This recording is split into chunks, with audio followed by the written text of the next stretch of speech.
because we want people to use your water and sewer utility to bring you more money that helps us do more things. So it's important. So the other thing about that presentation is it's like, that's going to be real beautiful stuff. And here I am talking about stuff that's going to get buried. That's our job. So, but anyway, I'm going to talk about first about the 5-year, everything that we have done pretty much for the utility board over the last, I'm going to say 10 years or so has spun off from the 5-year plan.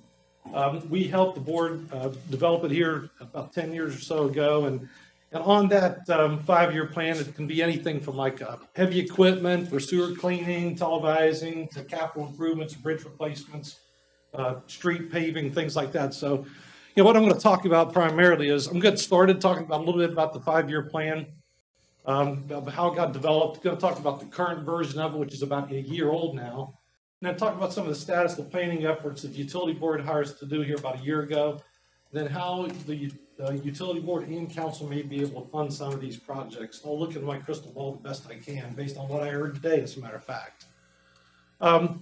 This is, and I know it's kind of hard to see, and I'm going to try not to stand in your way here, is that this is the version of the original 5-year plan we put together back in November 2012, and it included a variety of different things, but some of the things that we've been able to do with the utility board, and the utility board has done themselves, is there were improvements to the 12th Street lift station, which pumps all the sewage to the Parkersburg Utility Board's plant. Utility board bought, I don't know how many different, they bought some sewer flow meters so they could put flow meters in the sewers at different locations, so they can get an idea about how the flows in the sewers are impacted by wet weather events, things like that, and where we might need to make improvements. We did smoke testing, I think about 4 or 5 years ago, that we did smoke testing of the entire city sanitary sewer system.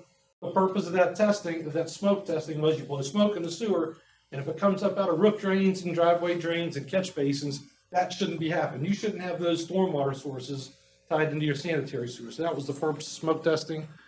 The utility board staff replaced over 4,000 water meters here a few years ago, which is an enormous task, but that came off of the 5-year plan. We had a little storm drainage project on 40th Street. What was that, between 8th and 9th Avenue, 9th and 10th? I can't remember which. And then the 28th Street Bridge was out over here a few blocks away. So those are some of the projects we can think of that spun off of the 5-year plan. And this is the version that we gave to the utility board about November 2020. We color coded it. The rust colored is for storm sewer improvements. The yellow colored is for sanitary sewer. Blues for water lines, and then gray is pretty much everything associated with street paving, bridge replacements, culvert replacement, things like that. So that's what we presented to the board, and we talked with them back in November and December and early January of 2021. Now, as a result of that 5-year plan, utility board hired Burgess and Eiffel to do some preliminary planning efforts to kind of set the stage for some bigger capital improvements associated with water lines, sanitary sewers, storm drainage, things of that nature.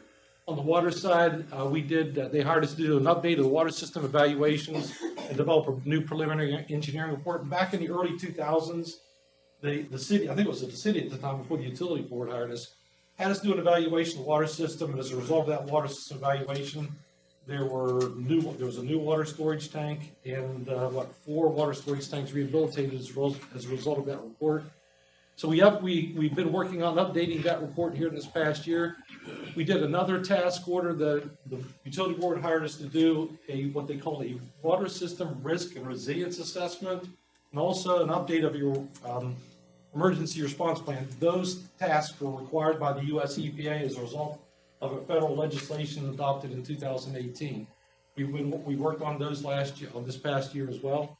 Another thing we did with the sanitary sewer side, the utility board hired us to do an evaluation of the wastewater collection system to identify some potential needs and what you need to do to make some improvements. Then on the storm sewer side, they hired us to do a stormwater master plan. We're still working on that. We have a few things to do, and then also task order to do a study and some surveying and some preliminary design associated with dredging a pond run and 3 stormwater retention basins up in Greenmont Hills and Glenbrook Edition. So again, with some of the things that are underway, the water system report, wastewater report, stormwater master plan, some of the things that we've knocked off in the last year with the utility board has been the Central Boaz Public Service District's master meter. That sits at the intersection of Rosemar Road and Grand Central Avenue. If you stop at that intersection on the Rosemar roadside, you can see that brand new master meter that was installed. We completed the water system resilience assessment. One of the things that the utility board hired us to do was the River Road water main and also the preliminary design of pond run dredging. So we're still working on some of that. Some of it we have complete.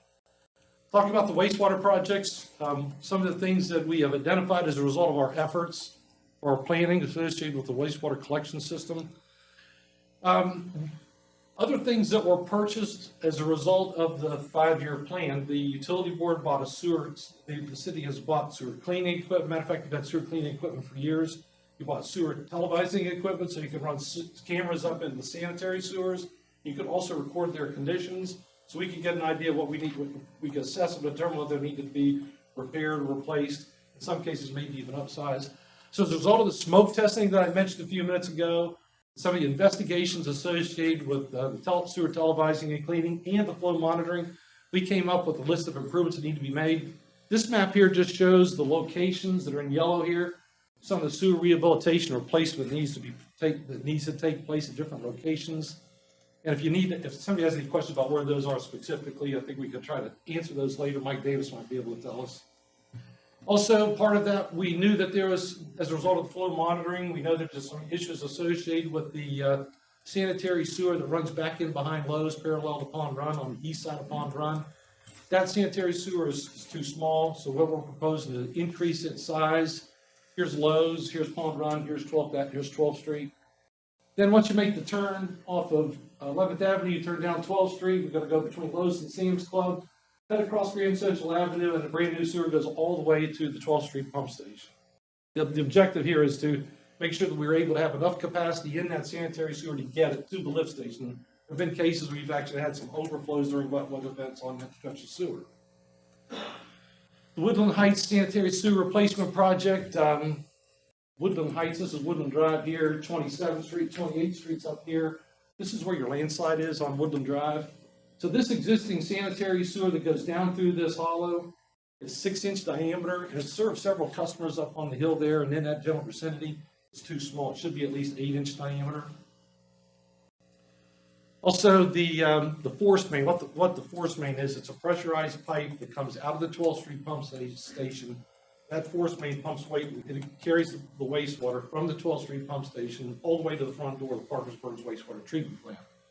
So there's that force main was built in around 1985 or so when they did a major upgrade with Parkersburg's wastewater treatment plant. You used to have a wastewater treatment plant there at the 12th Street pump station.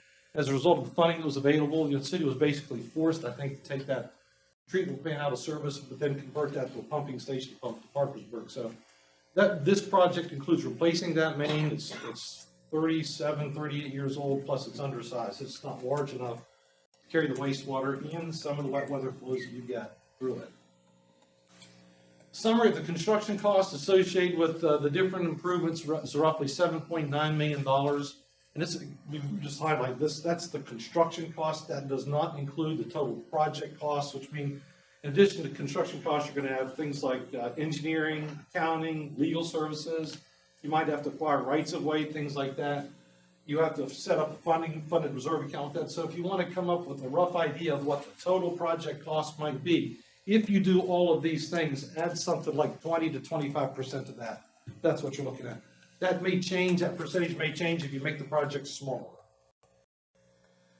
Water projects, wells 9 and 10, that's, wells 9 and 10 are down there in front of Sam's Club. There's your emergency generator. As you go back towards Pond Run, that's where your GAC facility is for removing PFOA out of your water. So wells 9 and 10, part of the study identifies there needs to be, you need to have the wells rehabilitated. Need to replace the pumps and make some significant upgrades to that well facility right there. Small diameter mains. There's a lot of locations in the water distribution system where you have a lot of really small mains. Some places they go down as far as a 1/2-inch diameter. That's a 1/2-inch diameter water main that serves a customer or customers, anywhere from up to like 1.5 inches. And a lot of those water mains are galvanized steel that have been in the ground for some time, and they're not very durable. They're coming to the end of their useful lives. They're maintenance. A lot of them are maintenance headaches for Craig and his staff. There's about 10,750 feet of those water lines that need to be replaced. Let me put something in perspective. We started working for the Parkersburg Utility Board back in the mid-90s, and at the time when the utility board, when the Parkersburg Sanitary Board consolidated the water department, created the utility board, they had over 80,000, 90,000 feet of these same water mains in the ground. And they've been working for over 20 years to get those things taken care of. And that water rate increase, the city council just adopted it recently, furthers that cause to get it out. But right now, we're looking at here in Vienna, about 11,000 feet of those need to be replaced at a variety of different locations. Water